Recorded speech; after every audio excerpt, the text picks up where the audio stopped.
Amém. Amém. Na semana passada, eu fiz uma pergunta que eu quero que você tome alguns segundos enquanto eu abro aqui a minha Bíblia em Jeremias. Alguns segundos para tentar responder na sua mente, você que estava aqui ou não, o que é adoração?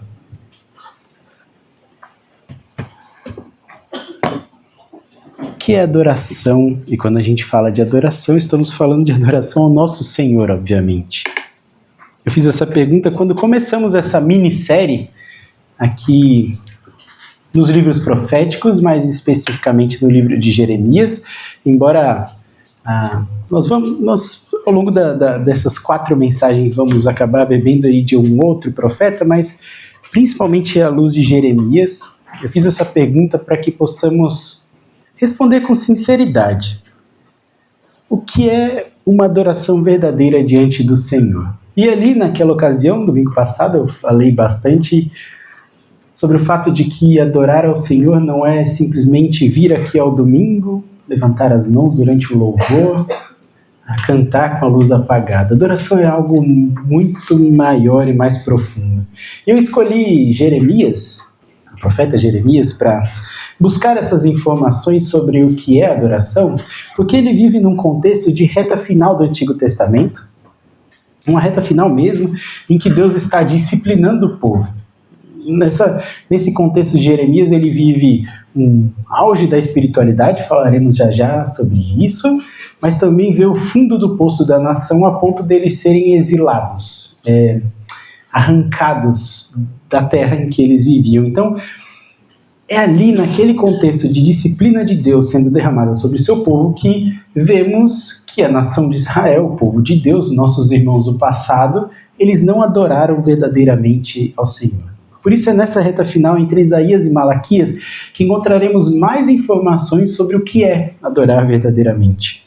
São mensagens duras, a maior parte desses profetas trazem mensagens duras mesmo, por isso às vezes a gente negligencia, pula, não lê, porque são pesadas de fato, são mensagens de juízo de Deus sobre um povo que viveu cerca de 800 anos, pouco mais ali, 800 anos de negligência nesse trato, nessa adoração, negligência com o Deus do povo. Mas é aqui nessa reta final também que vemos o terreno ser preparado. Deus está preparando o terreno para a vinda do Messias, o nosso Senhor Jesus, o nosso Redentor, aquele que traria sentido e fecharia toda essa história. Então, é nessa reta final, como eu disse, que sim, vemos o fundo de uma nação, mas também vemos aqui nos profetas muita misericórdia e graça de Deus. É sobre isso que eu quero falar hoje, nessa noite. Misericórdia de Deus, a graciosa misericórdia de Deus que possibilita a verdadeira adoração. Se você estava aqui na semana passada, talvez tenha sentido esse peso da mão de Deus sobre os falsos adoradores. Um peso intenso sobre as nossas particulares falsas adorações.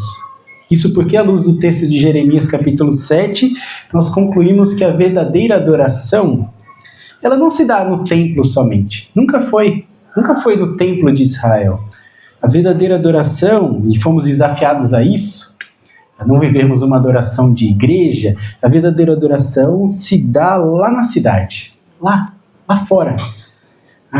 Na nossa vida, na nossa casa, naqueles ambientes onde passamos a maior parte das nossas semanas, nossos dias. E o que fazemos aqui, o que o povo deveria fazer no templo, era continuar essa adoração que já vivia, ou que deveríamos fazer aqui, seria uma continuação de uma adoração que nós já vivemos. Em Jeremias capítulo 7, que foi a base da semana passada, fica claro que aquele povo de Judá, descendentes de Davi, povo na nação de Israel e tudo mais, tinham o privilégio mesmo para aquele povo de ter o templo de Salomão cravado no meio da cidade. Era ali que estava construído o templo que Salomão construiu, no meio de Jerusalém. Eles tinham esse privilégio, esse grande, imponente, fisicamente presente templo do Senhor. que estava ali cravado no meio da cidade, mas que era o lugar onde Deus, no Antigo Testamento, se manifestava, se mostrava, estava presente, falava com o povo. Isso, de alguma forma, para aqueles nossos irmãos do passado, de alguma forma trouxe a eles e aquela cidade que se desenvolvia ao redor do templo, trouxe uma falsa segurança. Uma falsa segurança, e o texto diz que eles confiavam em palavras enganosas, porque de alguma forma aquele povo tinha uma falsa segurança de só o fato de ir ao templo, ou ter o templo, traria a eles salvação, redenção. Eu quero ler uns trechos do capítulo 7 que lemos na semana passada, para quem não estava aqui, estar na mesma página, para a gente seguir então para o capítulo 26. Mas começando em Jeremias capítulo 7, verso 4, eu não vou ler todo, mas parte do texto que lemos na semana passada.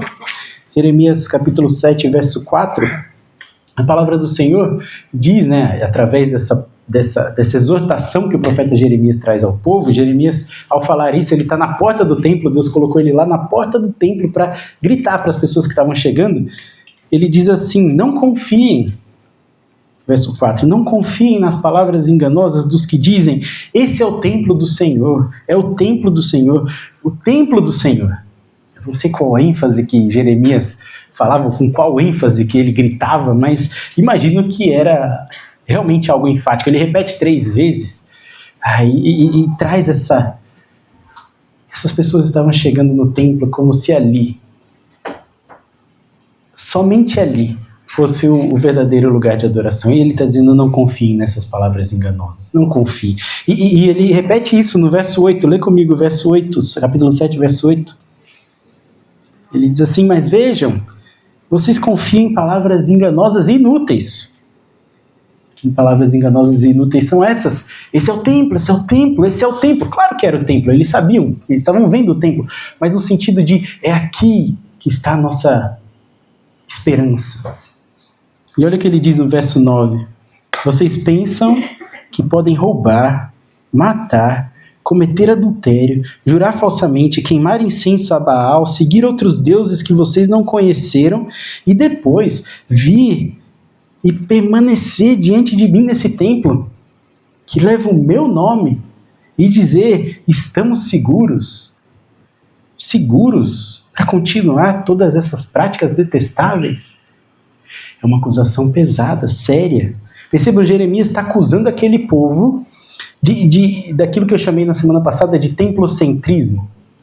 Uma palavra inventada talvez, mas enfim, é o centro no templo. Ele estava acusando aquele povo de ter uma religião voltada para um templo, um lugar, um espaço, uma hora marcada, um dia. Eles viviam a vida longe de Deus, semana inteira, mês inteiro, enfim, qual era a frequência que eles iam no templo, o texto não deixa claro, mas a depender dos ritos e tudo mais, eles iam semanalmente, mas eles viviam vidas longe de Deus e vinham no templo de tempos em tempos adorar. E na ideia lá do Antigo Testamento, a palavrinha adorar é se curvar. Eles viveram uma semana longe do Senhor e vinham se curvar diante do templo, ou diante do Senhor, o Senhor do templo. Como nós, na nossa cultura, por vezes vivemos semanas completamente longe do Senhor e temos a audácia de vir aqui, levantar a mão, franzir a testa. Definitivamente não, eles não estavam adorando ao Senhor. Essa é a acusação. Essa é uma dura mensagem de Jeremias para eles e que eu fiz a questão de aplicar para nós. Nesse tom profético mesmo. Nós que vivemos num contexto em que o cristianismo virou modinha. E virou, sejamos sinceros, o cristianismo, em alguns censos que pegamos, censo mesmo, aquela pesquisa de IBGE, vem crescendo ano a ano. Mais e mais e mais e mais cristãos, mais de 1/3 da população brasileira. Mas o que tem mudado no Brasil, na nossa região, na nossa cidade, na nossa vida, o fato de sermos cristãos? Ir para a igreja se tornou algo legal, cool, interessante, um adorno a mais na minha semana. Não pode ser assim. Definitivamente não. viver uma vida longe de Deus, uma vida de independência de Deus. Eu não considero nos meus planos, nas minhas coisas, no que eu faço, no que eu vendo, no que eu compro, no que eu falo, mas aí eu chego aqui no domingo, todo bonitinho, arrumadinho, toda arrumadinha. Não, definitivamente, isso não é a verdadeira adoração, não pode ser. Eu fui audacioso a dizer, não venha, mas graças a Deus vocês vieram, tá cheio, né? Porque eu disse, não venha se sua vida não expressa Deus no dia a dia, não venha aqui adorar falsamente. Não faça como os habitantes de Judá faziam, nas épocas de Jeremias, de querer fazer no templo aquilo que eles não faziam no dia a dia. Não faziam, não viviam. E a mensagem de Jeremias 7, a conclusão, se você não estava aqui, era que a verdadeira adoração se dá lá fora. É lá fora. No dia a dia, na prática. O que fazemos aqui é uma simples continuação. Jesus Cristo não morreu naquela cruz do Calvário para nos dar 2 horas por semana de adoração. Definitivamente não foi por isso. E naquele sermão, Jeremias capítulo 7, que normalmente se chama o sermão na porta do templo, o profeta convida o povo a se endireitar, a corrigir a conduta, a rever as suas ações, enfim, e só então, somente então, vir adorar verdadeiramente. E agora eu vou ler com vocês Jeremias 26. Jeremias 26, uma outra cena muito, mas muito semelhante a essa. Alguns teólogos vão dizer que é inclusive a mesma cena, mas não pode ser, porque ele está inclusive em lugar diferente, mas eu quero ler com você o primeiro verso somente de Jeremias 26, uma cena muito parecida com o capítulo 7, mas eu quero, como eu disse, observar a misericórdia, graça, misericórdia de Deus para nós, que por vezes adoramos falsamente. Lê comigo, Jeremias 26, capítulo 26, verso 1. No início do reinado de Jeoaquim, e aqui o nome vai fazer diferença, porque tem Joaquim, Joiaquim, tem um monte de Joaquim no final da caminhada de Israel e Judá, mas aqui é Jeoaquim ou Joiaquim, depende da sua versão. No início do reinado de Jeoaquim, filho de Josias, rei de Judá, veio essa palavra da parte do Senhor. Leremos essa palavra daqui a pouco. Quero falar dessa marcação temporal que o texto nos traz, que é o início do reinado de Jeoaquim. Aqui, essa marcação ela é importante porque lá nos versos 1 e 2 do capítulo 1, com a abertura da carta do livro de Jeremias, o texto diz que Jeremias começou a profetizar no reinado de Josias, que é pai de Jeoaquim. Então, Jeremias, o profeta Jeremias, começou a profetizar, a falar ao povo, trazer mensagens de Deus ao povo antes desse reinado de Jeoaquim, na época do seu pai Josias. E por que isso é importante? Se você já teve a oportunidade de ler o livro de Reis, a história dos reis de Israel, primeiro e segundo reis, se você já leu, deve ter percebido, se não leu, eu vou te dar esse spoiler aqui, a maioria dos reis, tanto de Israel, que é o reino do norte, como de Judá, que é o reino do sul, a maioria dos reis das duas nações, eles, dos tantos que conduziram a nação deles, a maioria não agradou ao Senhor. Isso é importante, é uma marcação importante. Eles fizeram o que desagrada ao Senhor, a grande maioria deles. Não foram reis que honram a Deus, que honraram a Deus, que adoraram a Deus e conduziram o povo aos pés do Senhor. A maioria deles não foi. O povo não foi bem conduzido, mas com Josias, que é o pai desse Jeoaquim, com Josias foi bem diferente. Esse capítulo 26 que vamos ler é justamente nessa transição, já que é no início do reinado de Jeoaquim, é nessa transição do seu pai para os seus filhos. Esse Josias, ele reinou 31 anos em Israel, e ele fez o que o Senhor aprova. O texto já abre lá em Reis, em 2 Reis, falando sobre isso. Ele fez o que o Senhor aprova, ele caminhou, andou nos caminhos do rei Davi. Ele fez aquilo que era necessário para que a nação seguisse adorando o Senhor. O texto diz que ele nunca se desviou, nem para a direita, nem para a esquerda. É bem enfático. Está lá em 2 Reis, capítulo 22. A gente vai ler algumas passagens, principalmente o capítulo 23, 2 Reis, capítulo 23, mas, resumidamente, Josias foi um bom rei para a nação, e o principal fato, a coisa mais importante que ele fez na vida dele, foi uma reforma no templo. Ele começou a reinar com 8 anos de idade, por incrível que pareça. 8 anos, não sei como que um rei reina com 8 anos, mas enfim, com 18 anos de governo, com 26 anos, ele iniciou uma reforma mesmo do templo, reparo, fisicamente. Ele contratou carpinteiro, pedreiro, construtor, para reformar, para reedificar o templo que estava em ruínas.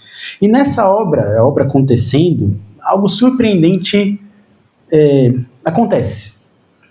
Surpreendente, que numa leitura rápida talvez passe despercebido aos nossos olhos, mas é realmente algo surpreendente, porque embora seja normal encontrarmos a lei do Senhor, é normal perdermos a lei do Senhor, mas é ali no reinado de Josias que o sumo sacerdote, no meio da reforma do templo, então tábua para lá, poeira para cá, aquela coisa toda, o sumo sacerdote acha a lei do Senhor, o livro da lei. Encontram a lei de Moisés no templo. Aí você pode pensar, mas era ali mesmo que a lei deveria estar. É no templo que se guarda a lei. Naquela época eram pergaminhos, né? Não era a Bíblia assim, tão fácil de carregar, então tinha que ter um lugar para guardar, e era ali no templo. Mas o ponto só se encontra algo que um dia estava perdido. E essa é exatamente esse ponto, essa cena do capítulo 22. Eles encontraram, na época do rei Josias, o sumo sacerdote lá, organizando a obra, aquela coisa toda, encontra, sei lá onde, num baú, não sei, o único exemplar da Bíblia da época, perdida, dentro do templo. A Bíblia não estava lá, em algum lugar, que ninguém sabia. E o sumo sacerdote acha, e é engraçado que, se você ler lá assim, achamos um livro. Eles nem sabem exatamente o que eles encontraram. Mas o texto diz que eles acharam essa lei do Senhor lá dentro do templo, em algum lugar. Mas não diz quanto tempo essa lei estava perdida lá dentro. Esse livro da lei, o livro da aliança, que era a única Bíblia que existia na época, não tinha várias cópias da Bíblia, né? A única Bíblia que se tinha na época, ele só é citado lá em Salomão.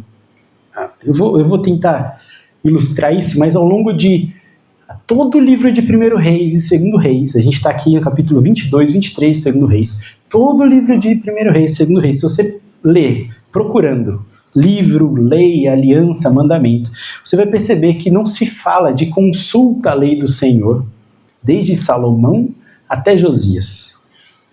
São 309 anos em que não se fala sobre a consulta. Pode ser que eles tenham consultado? Pode. Mas em algum momento nesse caminho, se perdeu a lei do Senhor. Nesse período inteiro, não se menciona a consulta. Salomão foi o filho de Davi, que construiu o templo.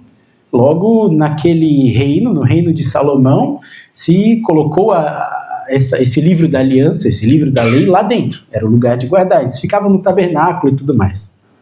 E pode ser, aqui é uma inferência, uma conclusão, pode ser que foi justamente no reino de Salomão que isso se perdeu lá dentro, porque Deuteronômio capítulo 17 deixa muito claro que o rei deveria ler constantemente a lei, meditar nela todo dia, para não ter muitas mulheres, muito ouro, muitos cavalos. Foi exatamente o que Salomão teve. Dá indícios de que Salomão foi o primeiro a deixar de consultar a lei do Senhor. E pode ser, não estou afirmando, mas pode ser que desde o reinado de Salomão isso foi colocado num fundo de um baú, uma gaveta, não sei exatamente, enterrado, não sei, mas guardado lá dentro do templo e esquecido lá. Ficou lá. Há indícios de que o texto deixou de ser consultado. A Bíblia da época não era mais consultada. E é só no reinado de Josias, 309 anos depois de Salomão, que achamos a Bíblia. Olha isso. E aquele feito ele é tão poderoso, tão transformador para a vida de Josias, tão intenso, que ao ouvir as palavras, começaram a ler para ele, né? Ao ouvir as palavras da lei, ele rasga as vestes. Isso está em 2 Reis capítulo 22, verso 11. Ele rasga as vestes em sinal de profunda dor, arrependimento e indignação. Ele fica perturbado ao ler a lei do Senhor, a Bíblia da época, e comparar aquilo com a forma com que o povo vivia.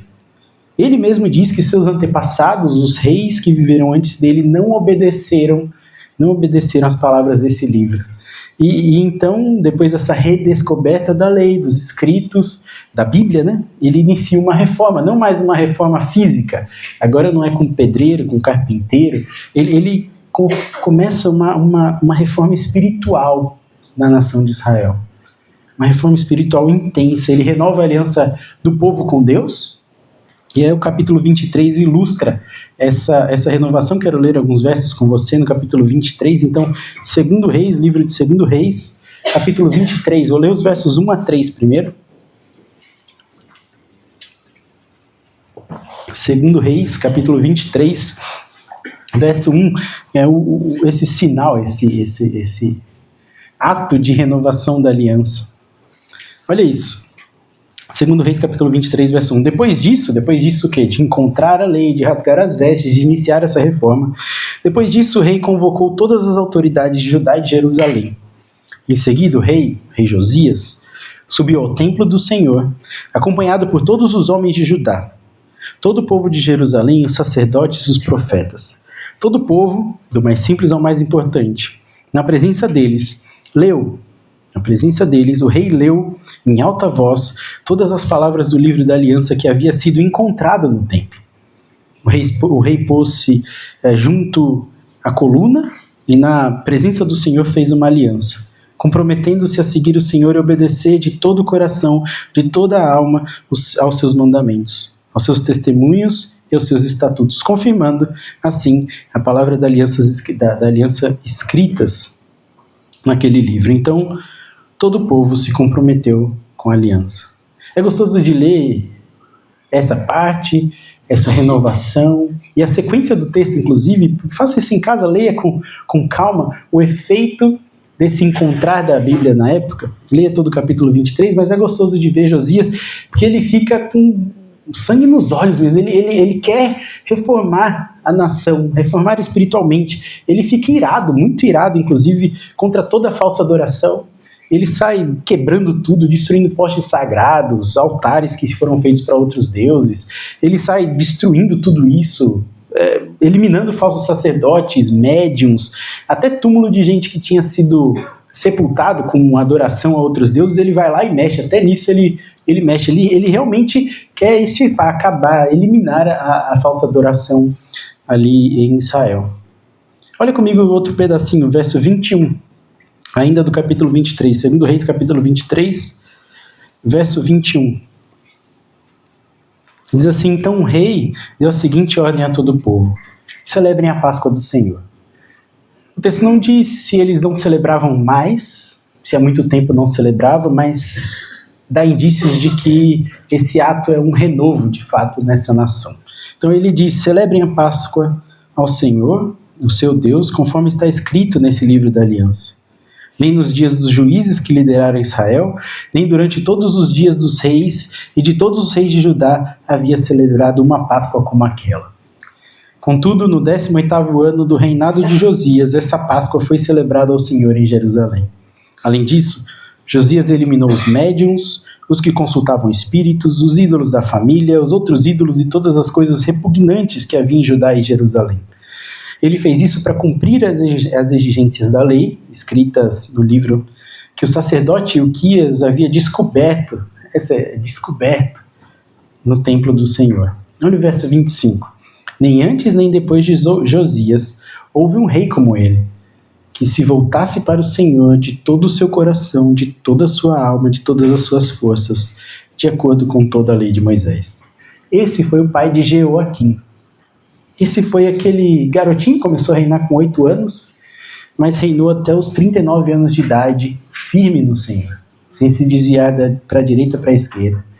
E com 26 anos ele começa essa reforma espiritual, deixou de reinar com 29, então ele viveu ainda 13 anos de intensa reforma, e o texto deixa claro que ele conduziu a nação em piedade, aos pés do Senhor, fiel à lei, até o fim da vida dele, até ele ser morto numa batalha contra o Egito. Na verdade, ele se colocou no caminho do Egito, que queria brigar com a Babilônia, enfim, batalha de Carquemes, depois você bota no Google aí, muito interessante, mas ele morre nesse caminho do Egito, para uma batalha muito maior do que é com ele, e seu filho, não Jeoaquim, Jeoacás, fica no trono, mas só por 3 meses o rei do Egito já tira Jeoacás e coloca Jeoaquim.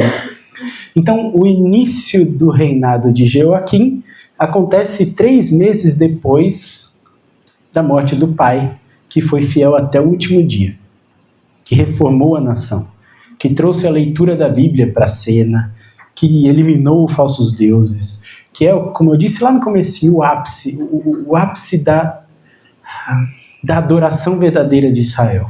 É aqui, o texto mesmo diz, nem antes nem depois houve alguém como Josias que adorou tão intensamente a Deus. Mas por que eu estou contando toda essa história, fala do pai e tudo mais? Porque antes mesmo de entrarmos no capítulo 26, precisamos entender onde ele está inserido. E é exatamente aqui. 3 meses depois do ponto mais alto de adoração, onde o povo estava firme com o Senhor enquanto Josias estava vivo, é que Jeoaquim começa a reinar. Tem isso em mente? E eu quero que essas datas, esses períodos, essas coisas todas também estejam em nossa mente para observarmos, porque o texto não fala sobre isso, e quando olhamos para Jeremias, podemos pensar, mas cadê a misericórdia de Deus? Cadê a graça de Deus? O texto não fala, mas essas marcações temporais deixam latente, presente a todo momento, essa grande misericórdia de Deus. Ao meditarmos na mensagem de Jeremias 7, semana passada, podemos pensar, Deus colocou o profeta na porta para impedir que o povo viesse adorar. Mas cadê a misericórdia de Deus? Ele demanda adoração verdadeira antes de chegar aqui, antes de chegar na porta. É isso que Jeremias estava falando. Ele quer que eu adore lá em casa, mas eu não consegui. Eu não consegui adorar lá na minha vida, no meu trabalho. Não foi uma semana excelente, não foi. E eu chego aqui e eu não estou pronto para adoração. Cadê a misericórdia de Deus? Ele não vai deixar eu entrar? Jeremias estava na porta no capítulo 7. Não entra, volta. Eu vim aqui justamente para me acertar com ele. Eu não sei como adorar verdadeiramente, eu preciso dessa misericórdia. Onde está? Ela está aqui.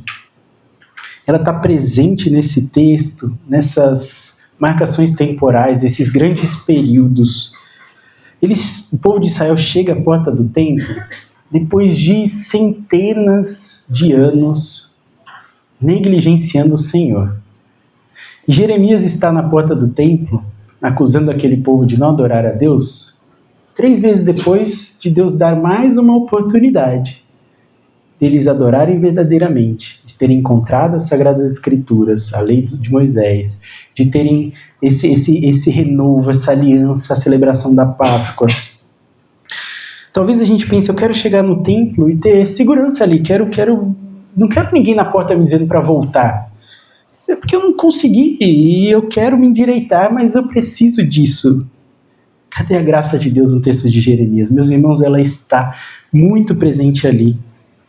A graça de Deus, a misericórdia abundante de Deus é que permite essa adoração verdadeira, porque Deus deu a sua lei, e aqui eu estou fazendo um salto temporal gigantesco, Deus deu a sua lei lá atrás com Moisés no deserto, deu as instruções para um povo que conhecia o Senhor, que caminhava com o Senhor, que via coluna de fogo durante a noite, sombra de uma nuvem de dia, via a manifestação de Deus no monte, no tabernáculo, o povo via o maná caindo do céu. Deus deu essa lei ao povo.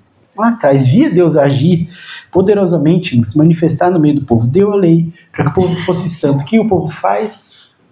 Negligencia, reclama, se afasta. 400 anos depois, então, Deus dá o templo. Dá o templo para que eles se firmem, adorem, tenham ali no centro de Jerusalém a manifestação de Deus, a possibilidade de adorar, lugar onde Deus deveria ser adorado como uma continuação de uma verdadeira adoração da vida. E o que eles fazem? 300 anos depois, 16 reis passados, anos de muita negligência, e a palavra de Deus está escondida lá dentro do templo em algum lugar. Quando Josias entra no templo para reformar, tem altares a outros deuses. postes sagrados, ele sai destruindo tudo. E agora você pensa, poxa, passou 700, 800 anos e agora Deus deu mais uma oportunidade. 3 meses depois, estão eles no fundo do poço de novo. Misericórdia de Deus, porque o que Jeremias está fazendo aqui é dizendo: voltem a adorar verdadeiramente ao Senhor. Depois desses ídolos todos eliminados, que a gente pensa, a nação vai bem. Não vai. É exatamente aqui que a gente vê, olhando essas insistências de Deus com um povo pecador, que a gente vê a misericórdia dele. Misericórdia, a graça. Porque depois de todos esses anos de paciência de Deus com o povo, com a nação de Israel, depois de tantos anos, seria justo da parte dele, completamente justo. Deus não seria mal por isso. Simplesmente eliminar aquele povo. Acabar com aquela infidelidade, com aquela falsidade, acabar com aquela adoração de fachada. Ele poderia simplesmente acabar com aquilo, como poderia acabar conosco numa semana afastada dele. Poderia. Quanto tempo passamos longe do Senhor, considerando só os nossos planos, desconsiderando Deus? Ele poderia simplesmente nos eliminar. E seria justo da parte dele. Mas o fato de estarmos aqui mais uma vez, o fato de Deus se dar ao trabalho de enviar Jeremias mais uma vez para clamar, para chamar, para trazer o povo ao arrependimento, é sinal da misericórdia e graça de Deus abundante. Não sei se tem misericórdia maior do que essa, porque são anos e mais anos de um povo negligenciando e Deus ainda levantando profeta para trazer o povo de volta. Leremos agora Jeremias, então, 26, mas se coloque no lugar da nação de Israel. Com essa história toda, com esse pano de fundo todo, estamos nesse ponto em que recentemente o povo adorou verdadeiramente. Vamos ver onde que o povo está agora. E você que estava aqui na semana passada, que foi chacoalhado, que foi incomodada de alguma forma pela mensagem de Jeremias, dizendo: volte para casa, corrija seus caminhos, adore verdadeiramente, e hoje você está aqui de novo, é por causa da graça e da misericórdia de Deus. Jeremias 26 existe por causa da graça e da misericórdia de Deus. É por causa disso que estamos aqui. Misericordiosa graça de Deus que nos convida e convida e convida ao arrependimento. Várias e várias vezes. Convida vez após vez a verdadeira adoração. Olha então Jeremias 26, sob essa perspectiva. Sem ela parece um texto muito duro e pesado. Mas olha só, no início do reinado de Jeoaquim, filho de Josias, agora nós temos toda essa história por trás, rei de Judá, veio esta palavra da parte do Senhor. Assim diz o Senhor: fique no pátio do templo do Senhor e fale a todo o povo das cidades de Judá que vem adorar no templo do Senhor. Diga-lhes tudo que eu ordenar a você, não omita uma só palavra. Se você estava aqui, Jeremias 7, semana passada, o profeta está no templo para dar uma mensagem para quem chega ali, é exatamente a mesma cena. A única diferença é que no capítulo 7 ele está na porta do templo e aqui ele está no pátio do templo. Se o templo fosse esse hotel aqui, na semana passada ele estava ali na porta de vidro, essa semana ele está ali no hall. Mas mais uma vez, trazendo mais uma mensagem de arrependimento para aqueles que querem entrar para adorar. E qual é o objetivo dessa mensagem? Então, no finalzinho do verso 2 diz: diga-lhes tudo o que eu ordenar a você, não omita só uma só palavra. E verso 3: talvez eles escutem e cada um se converta da sua má conduta. O objetivo de Jeremias estar ali agora no pátio do templo é para que mais uma vez ele grite em voz alta: se voltem para o Senhor. E Deus coloca expectativa no verso 3. Talvez eles escutem e cada um se converta da sua má conduta. Então eu me arrependerei e não trarei sobre eles essa desgraça, ou a desgraça que estou planejando por causa do mal que eles têm praticado. Diga-lhes, assim diz o Senhor: se vocês não me escutarem, nem seguirem a minha lei, que dei a vocês, se vocês não ouvirem as palavras dos meus servos, os profetas, os quais eu tenho enviado a vocês vez após vez, embora vocês não tenham ouvido, então, se vocês não ouvirem minhas palavras, não obedecerem minha lei, então farei desse templo que fiz com o santuário de Siló, e dessa cidade farei um objeto de maldição entre todas as nações da terra. Os sacerdotes, verso 7, os sacerdotes, os profetas e todo o povo ouviram Jeremias falar essas palavras no templo do Senhor. Os sacerdotes, os profetas e todo o povo ouviu a mensagem de Jeremias sendo transmitida, a mensagem do Senhor sendo transmitida através de Jeremias. Deus falou àquele povo, 2.000 anos, 2.600 anos atrás de hoje, 2.600 anos atrás, ele falou e o povo ouviu. Eu tenho certeza que ele está falando mais uma vez hoje, desde a semana passada. E nós estamos ouvindo, porque a mensagem é muito clara. Muito clara. A mensagem do capítulo 7 foi clara, a 26 é clara. Escutem o Senhor, sigam a sua lei, obedeçam a sua palavra verdadeiramente. Então, eu não os disciplinarei. Caso contrário, Deus diz que faria daquele santuário que fez com o santuário de Siló. Essa referência ao santuário de Siló faz nos lembrar do primeiro lugar onde o tabernáculo repousou. Depois de vários anos peregrinando no deserto, são 38 anos de peregrinação de tabernáculo no deserto, eles então entram na terra prometida, esse texto está lá em Josué, e Siló é a primeira cidade em que eles estacionam. Ali se torna o centro de adoração da nação de Israel, um lugar de vitória, um lugar de bênção, de estabilidade, de paz, mas que com o passar do tempo virou pó. Na época de Jeremias, essa cidade de Siló, que foi palco de grandes vitórias, é só uma lembrança. Foi destruída, completamente destruída pelos filisteus. O que Deus está dizendo àquele povo há 2.600 anos atrás, e que está dizendo para o seu povo aqui hoje, é: voltem para mim, verdadeiramente, eu não os castigarei. Não vivam uma falsa adoração. Se aquele povo fizesse da casa de Deus um covil de ladrões, foi esse texto que lemos lá em Jeremias 7, se aquele povo fizesse do templo do Senhor um refúgio de hipócritas, Deus iria levar aquele templo à ruína, como acabou levando. Deus estava falando para aquele povo, para aquele templo. É claro que esse texto não pode ser aplicado diretamente para a gente, a essa igreja, a esse lugar aqui. Não podemos simplesmente aplicá-lo a nós, como se adorássemos falsamente, Deus destruiria esse hotel. Sim, ele pode destruir, é claro, mas não é essa a ideia. Vai destruir o Hotel Costa Norte porque não estamos adorando verdadeiramente, mas o paralelo aqui é na sinceridade de adoração.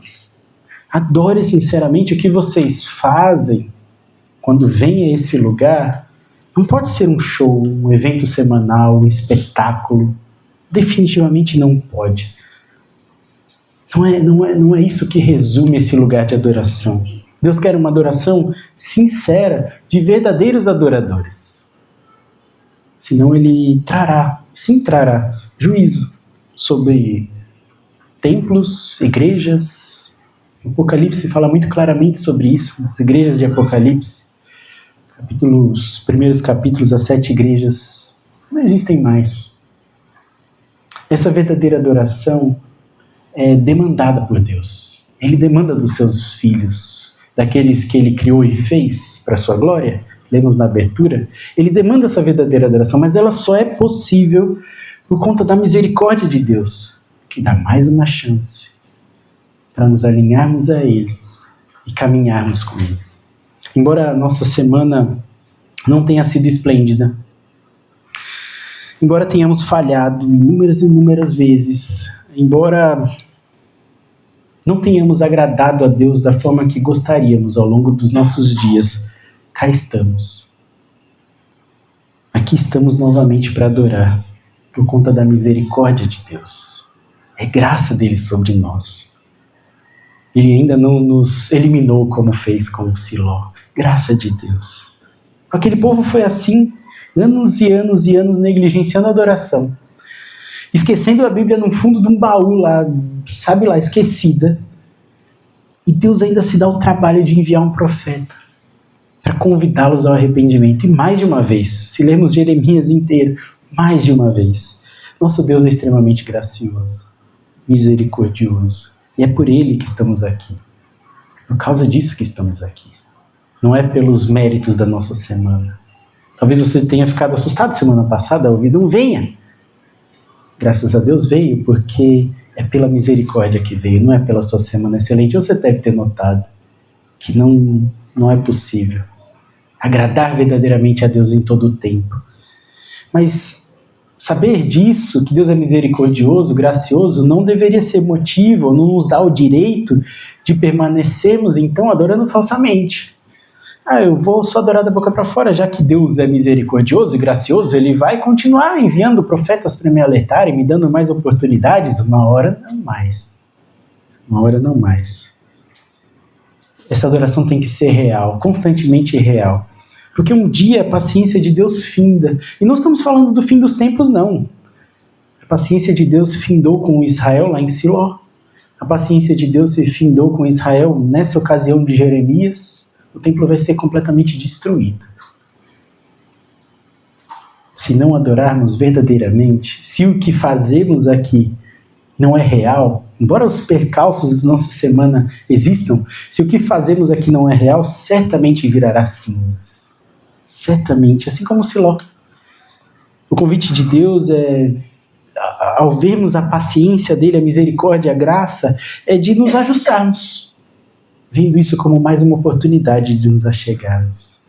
Agora veja, ao pensar sobre tudo isso, ao refletirmos, será que eu estou verdadeiramente adorando ao Senhor? Será que minha vida é sincera? Ou será que eu estou vindo aqui domingo após domingo de forma falsa? Será que há algo em mim ainda a ser corrigido? Eu não estou caminhando tão bem com Deus? Eu olho Jeremias 7 e fico imaginando o profeta na porta não me permitindo entrar, porque eu sei como foi minha semana, e agora em capítulo 26 ele repete isso ainda. Será que tem algo em mim a ser endireitado e tudo mais? Quando refletimos se a nossa adoração é real, é verdadeira, é possível que cheguemos à conclusão que não. Eu não estou adorando a Deus como deveria. Miserável pecador que eu sou, que eu ainda falho em certas áreas.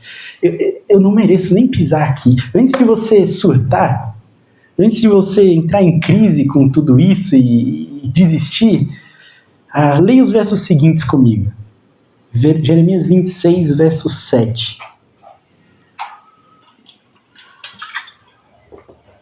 Lembra, o povo ouviu, os sacerdotes, os profetas, todo o povo ouviu Jeremias falar essas palavras no templo.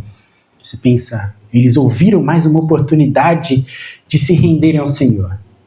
Eles entenderam a misericórdia. Eles vão se dobrar. Olha o verso 8. Assim que Jeremias acabou de dizer ao povo tudo o que o Senhor lhe havia ordenado, os sacerdotes, os profetas e todo o povo prenderam e disseram: você certamente morrerá. Olha isso. Verso 9. Por que você profetiza em nome do Senhor e afirma que o templo será como Siló e que essa cidade ficará arrasada e abandonada? Então todo o povo se juntou em volta de Jeremias no templo do Senhor. Olha isso.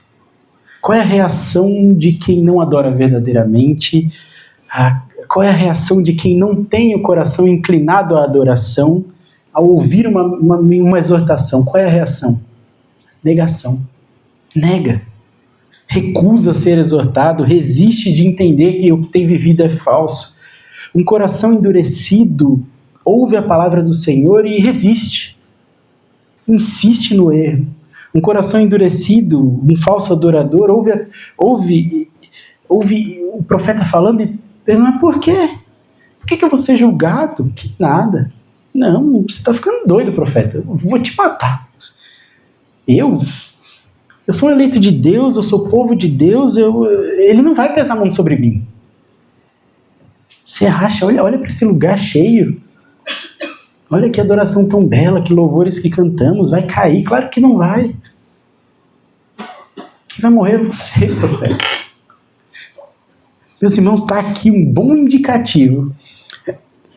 Um excelente indicativo para saber se você é um verdadeiro adorador ou não. Não é o sucesso na sua semana.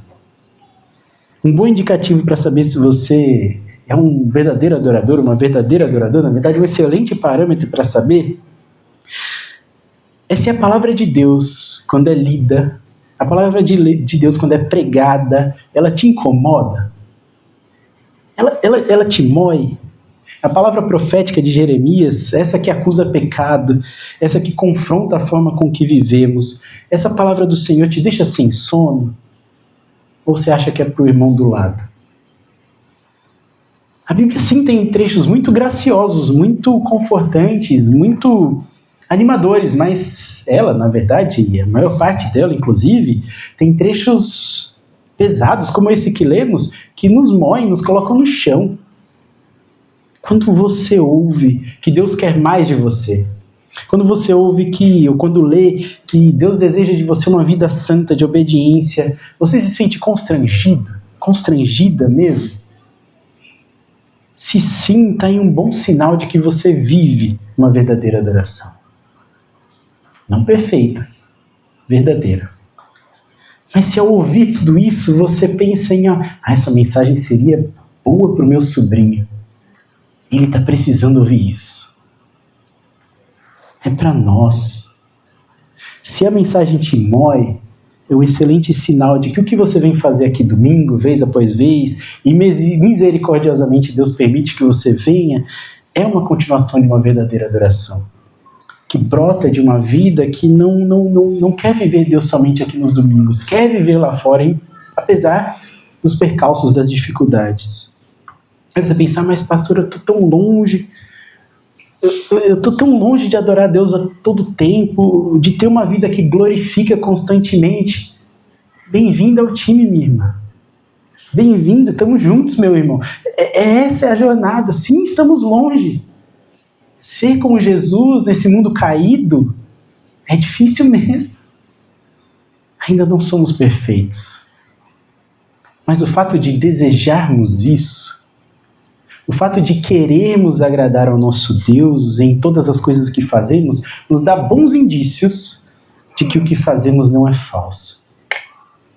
Irmãos, por mais surreal que possa parecer a resposta daqueles sacerdotes, profetas, a resposta daquele povo todo a Jeremias, você tem que morrer, vamos matá-lo, só não é a mesma hoje porque a cultura mudou. Mas tenha certeza que várias pessoas ao ouvir uma mensagem como essa, dizer que esse pastor... Não...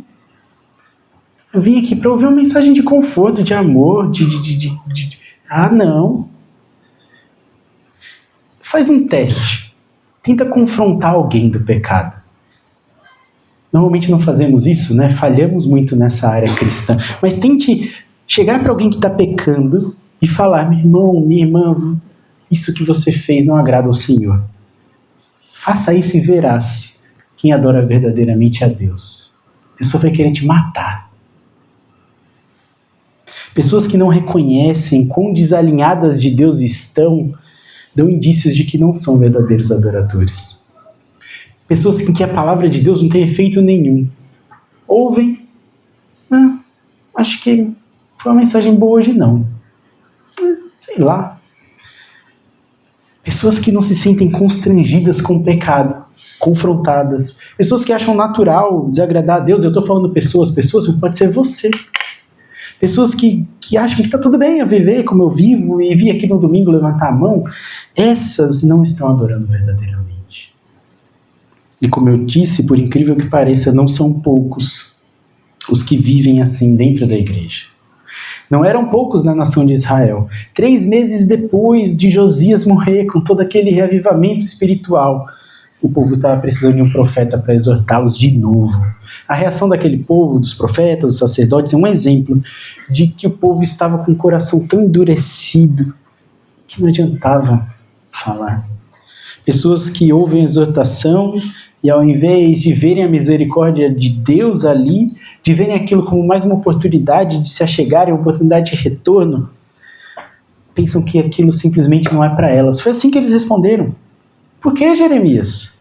Por que vai destruir o templo, como nos templos de Siló? Nos templos de Siló, eles perguntam por que eles sequer sabem que estão desagradando a Deus. E quando exortados, não reconhecem. Por quê? Você deve estar falando, está falando com a pessoa certa. Não. Isso aí não...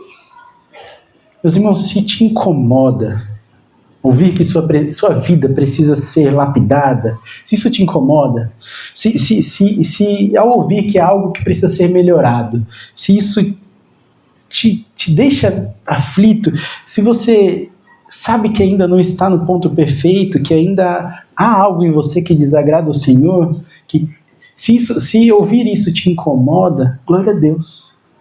Porque louve a Deus porque a palavra está surtindo efeito em você. O Santo Espírito está te incomodando. Tenha certeza que em quem o Espírito não habita, não incomoda, são só palavras. Não é com todos, eu diria até que é com a minoria que é realmente a palavra de Deus fala. Aquele povo ouviu, não reconheceu seus pecados, não se voltaram para o misericordioso do Senhor, que deu mais uma oportunidade. Olha o verso 10, Jeremias 26, verso 10.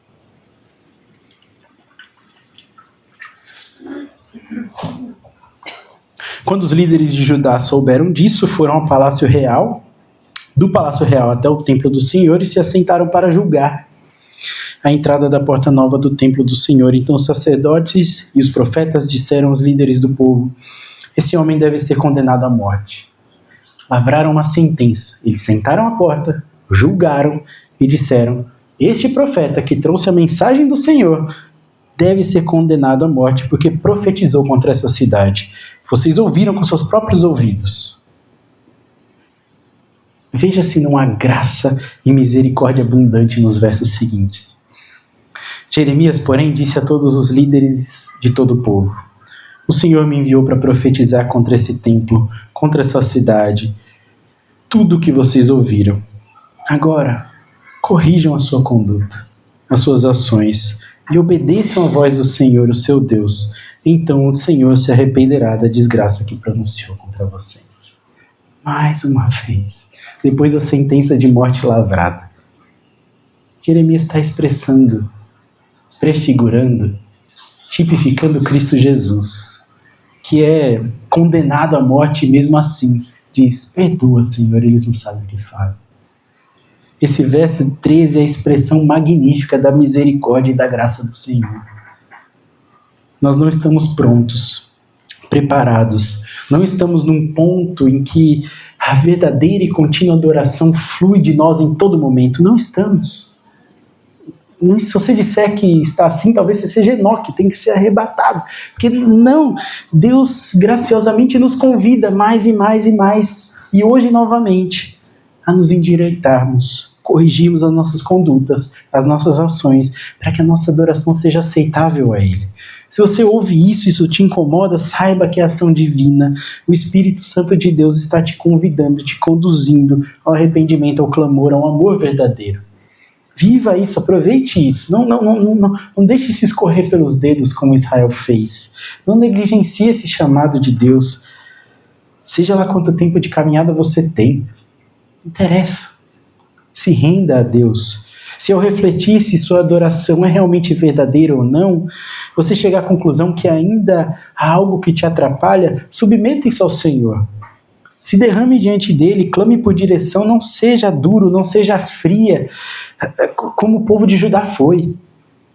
Eles, mesmo ao ouvir o convite gracioso, misericordioso, recusaram. O convite à verdadeira adoração, recusaram. Acharam que já tinham o suficiente para estarem diante de Deus. Não seja assim. Não seja assim. Não há nada de bom em você. Não há nada de bom em você que agrade a Deus. Não há nada de louvável em mim que sirva de verdadeira adoração. Nós dependemos dele em tudo. Mas essa verdadeira adoração, ela é sim possível graças à incalculável misericórdia de Deus, que nos dá mais oportunidades. O convite que Deus nos faz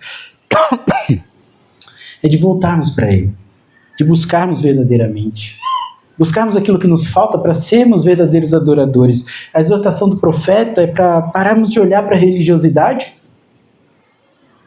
como algo redentivo e dependemos de Deus em todo tempo, em todo momento.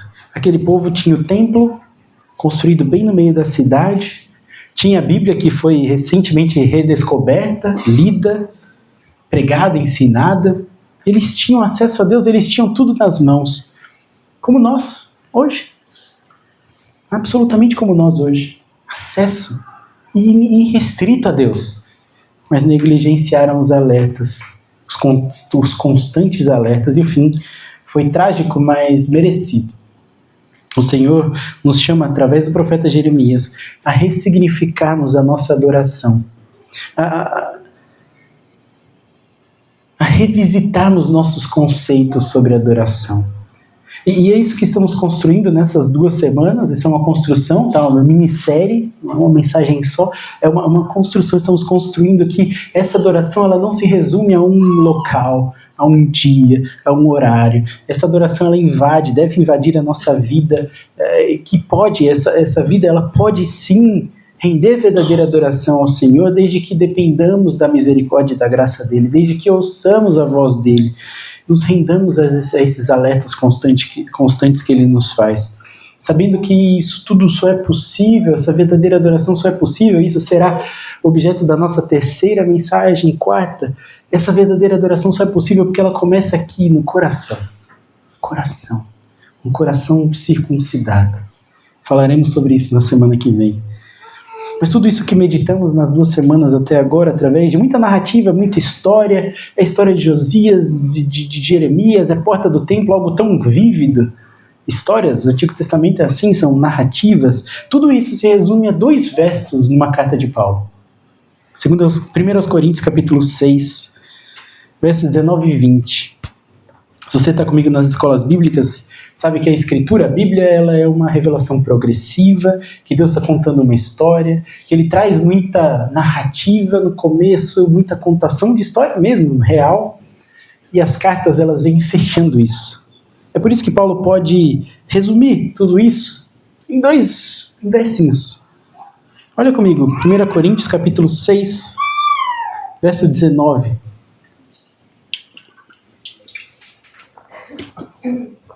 1 Coríntios capítulo 6, verso 19 e 20, Paulo diz: acaso não sabem que o corpo de vocês é templo do Espírito Santo? Meus irmãos, isso aqui tem implicações profundas, intensas. Meu corpo é um templo? Então não é só no domingo? Paulo está resumindo absolutamente tudo isso em pouquíssimas palavras. Acaso vocês não sabem que o corpo de vocês é templo do Espírito Santo, que está em vocês, o qual o receberam de Deus? Vocês não são de vocês mesmos. Foram comprados por um preço. Portanto, glorifiquem a Deus com o corpo de vocês. Se você é novo na fé, nunca teve oportunidade de ler o Antigo Testamento, ouvir essas histórias, ao ler Paulo perguntando, acaso vocês não sabem que o corpo de vocês é templo do Espírito? Talvez você responda, não sabia. É templo? Ou se você já está há muito tempo na caminhada, mas nunca viu com tanto brilho o Antigo Testamento, o que significa o templo, talvez responda, não, eu sabia que o Espírito habitava, mas templo, com essa clareza, eu não tinha. O que Jeremias traz aqui, eu nunca parei para refletir. Meus irmãos, esse é o objetivo de conhecermos histórias do Antigo Testamento. Conhecer narrativas tão densas, tão intensas, que devem trazer brilho, luz, para o que somos hoje, o Novo Testamento. Paulo simplesmente está resumindo, porque ele tinha todo esse histórico em mente. Eu preferi contar histórias, fazer em 4 mensagens, uma série, mas poderia simplesmente resumir com o que Paulo diz. Somos templo. Isso tem implicações muito profundas. Somos templo. Templo quebrado, que Deus reforma. Templo que não glorificava, que estava com a Bíblia escondida lá no fundo. Mas templo que Deus age. Templo que Deus transforma. Em templo glorioso. Templo que rende glórias a Ele. Paulo diz isso, vocês são templos, logo glorifiquem a Deus. Deus transforma, é Deus que age. É por isso que não podemos viver uma religião domingueira. Não cabe para nós apenas um dia da semana. É por esse motivo que não podemos viver uma religião templocêntrica, com dia e hora marcada, porque é aqui dentro, é aqui que a verdadeira adoração acontece. O templo é aqui. Nosso corpo, nosso coração é que deve adorar ao Senhor constantemente. Não é somente aqui na igreja, não é somente aqui que isso é possível. A olharmos para os nossos corpos com sinceridade, aos nossos desejos, às nossas inclinações, aos nossos desafios. Quando nos conhecemos, quando nos colocamos no nosso verdadeiro lugar, percebemos que essa verdadeira adoração só se dá pela graça de Deus, porque eu me conheço. Eu não adoraria a Deus verdadeiramente se não fosse Ele atuando em mim. Essa verdadeira adoração só se dá pela graça e misericórdia de Deus, que nos faz templo, corpos, vidas, templos de adoração. Mas ao falaremos mais sobre isso nas próximas semanas, mas ao pensarmos sobre isso, sobre um Jeremias na porta que impedia a entrada, que mandava se endireitar, um Jeremias que traz mensagens de graça, misericórdia, atuante graça, como devemos viver essa semana então? A próxima e a vida, como que eu devo viver esse convite à adoração? É um convite de realinhamento constante aos caminhos do Senhor. Se esses convites não te surtiram efeito nenhum, reconsidere sua vida. Mas se ao refletir desde o domingo passado e hoje também sobre essa posição que você tem de verdadeiro adorador, verdadeira adoradora, se você refletir sobre isso, chegou à conclusão que há muito a ser melhorado, glória a Deus, você está no caminho certo. Louve ao Senhor, agradeça essa semana, tome essa semana para agradecer por não ter um coração endurecido como aqueles de Judá que desejaram matar o pastor deles, não, o profeta. Agradeça que Deus está atuando, mexendo, esse é o início da mudança. Agradeça, use essa semana para agradecer, descanse nas mãos do Senhor que chama, que te capacita, que te dá direção, que te faz templo. Sabendo que não é este lugar, não é a Bíblia que estava lá no fundo da gaveta, não é a religiosidade, não é isso que faz um verdadeiro adorador, mas um coração desejoso de agradar a Deus, um coração inclinado, favorável a louvar a Deus em todo o tempo. Louve ao Senhor ao longo dessa semana, louve ao Senhor pela salvação em Cristo Jesus, fomos comprados por alto preço. Louve ao Senhor, agradeça. Use essa semana para agradecer. Deus, obrigado por me incomodar. Fomos comprados por um preço, portanto eu quero glorificar com o meu corpo, apesar das minhas incapacidades, das minhas falhas, eu quero adorá-lo. Quero adorá-lo para que domingo que vem eu entre na igreja para continuar essa adoração. Se isso te incomoda, é porque há algo a ser mudado, então mude. Mude, submeta ao Senhor, se desamarre dessas coisas que te atrapalham e siga em verdadeira adoração. Mas talvez o que tem que mudar é a sua posição diante de Deus. Posição mesmo. Nada disso me incomodou. Eu quero sentir esse incômodo. Eu quero caminhar com o Senhor, mas como? Talvez o que tem que mudar em você é salvação. É se render diante do Senhor verdadeiramente. Faça isso. Não deixe para depois. Se você vem aqui domingo após domingo, ou vai a uma igreja domingo após domingo, e não é um verdadeiro adorador, a palavra é muito intensa. Seremos transformados no que aquele templo de Siló foi. Destruído. Deus te chama para uma verdadeira adoração que começa, que continua ao longo da vida e adentra a eternidade com Ele adorando. Se renda ao verdadeiro Jesus, que te salva, que te transforma. Não deixe isso para depois. Use desse momento para se derramar diante dele. Seja pela primeira vez, pela segunda, milésima, não sei. Mas clame ao Senhor, que Ele te faça templo, morada, verdadeira, para que a sua adoração não seja resumida a esse lugar, a esse momento. Vamos orar?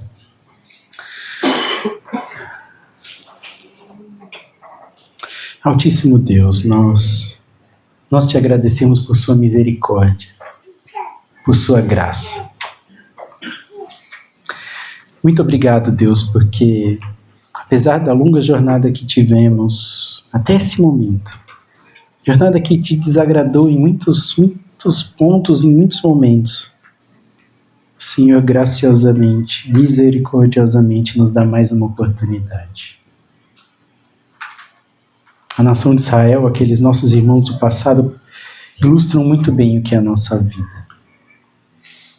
O Senhor chamou, supriu no deserto, deu instruções claras de como viver, separou para si, deu as Sagradas Escrituras, deu um lugar de adoração, o templo, e eles negligenciaram por centenas e centenas de anos. Não somos em nada diferentes dos nossos antepassados. Temos acesso constante à sua igreja, temos acesso constante à sua palavra. Hoje, mais do que nunca em nosso tempo, temos Bíblia física, Bíblia no celular, em casa mais de uma. Nós temos acesso ao Senhor que rasgou o véu, que se deu naquele madeiro para nos resgatar. Temos acesso ao Senhor Jesus que derramou seu sangue por nós, e quantas vezes negligenciamos. O Senhor nos capacita a sermos verdadeiros adoradores. Enche nossas vidas de um desejo contínuo de glorificar ao Senhor, porque fomos comprados por um preço que custou o sangue de seu Filho Jesus. Jesus nos capacita para uma vida de glória a Ti. É para isso que fomos formados e feitos, para glorificar ao Senhor. Por isso clamamos, Deus, nos ajuda a deixarmos de lado tudo aquilo que nos embaraça, nos prende, nos amarra, as coisas desse mundo que nos atrasam na verdadeira adoração. Nossas preocupações, convicções, depressões, dificuldades financeiras, dificuldades de relacionamento, Deus, tantas coisas que nos tiram a atenção daquilo para qual fomos criados para ser, verdadeiros adoradores. Deus nos desembaraça de tudo isso, nos guia em direção ao Senhor, pela sua misericórdia e graça, que a nossa vida seja de verdadeira adoração em todo o tempo. Deus, que ao voltarmos aqui no domingo que vem, possamos olhar para a semana e ver, Deus, obrigado porque o Senhor me ajudou a te adorar, a te glorificar. Não foi perfeito, ainda não, mas haverá um dia em que te adorarei verdadeiramente para todo sempre, perfeitamente, porque estarei desembaraçado do pecado, para sempre do seu lado. Deus, nos enche com essa esperança. Jesus, muito obrigado. Obrigado pela sua graça, que nos permitiu estar aqui mais uma vez, porque se fosse por nós, jamais poderíamos nos achegar ao Senhor. Obrigado por, apesar de sermos quem somos, de termos tantas imperfeições, colunas quebradas, paredes derrubadas, teto furado, o Senhor ainda nos chama de templo, habita em nós. Obrigado, Jesus. Obrigado, Santo Espírito, que nos capacita e nos convence. Nos ajuda a não negligenciarmos os seus alertas como os nossos irmãos do passado fizeram. Firme essa igreja como um luzeiro nesse bairro, nas nossas vidas. Faz dessa igreja um lugar de verdadeiros adoradores. Que nunca aqui seja um refúgio de hipócritas, um covil de ladrões, não. Que aqui seja um refúgio de verdadeiros adoradores que se separam algumas horas da semana do mundo caótico que vivem para se juntarem em verdadeira adoração e voltarem ainda mais equipados, fortes, preparados para a batalha lá fora, para a adoração lá fora. Te louvamos, Deus, por essa oportunidade, clamando, rogando, pedindo. Deus, por favor, se há algum coração aqui ainda que não vive essa verdadeira adoração, que sequer está habilitado para te adorar, algum coração que ainda não foi quebrantado, rasgado, moído diante do Senhor, se há alguma vida aqui não habitada pelo seu Santo Espírito, alguém que caminha passos largos para uma eternidade longe do Senhor, Deus, convence do pecado, da justiça, do juízo, traz salvação em Cristo Jesus, para que haja, Deus, esperança. esperança. Nós te louvamos, Deus. Te louvamos porque tudo vem de ti. Tudo é para ti. E que seja assim a nossa vida também. Em nome de Jesus. Amém.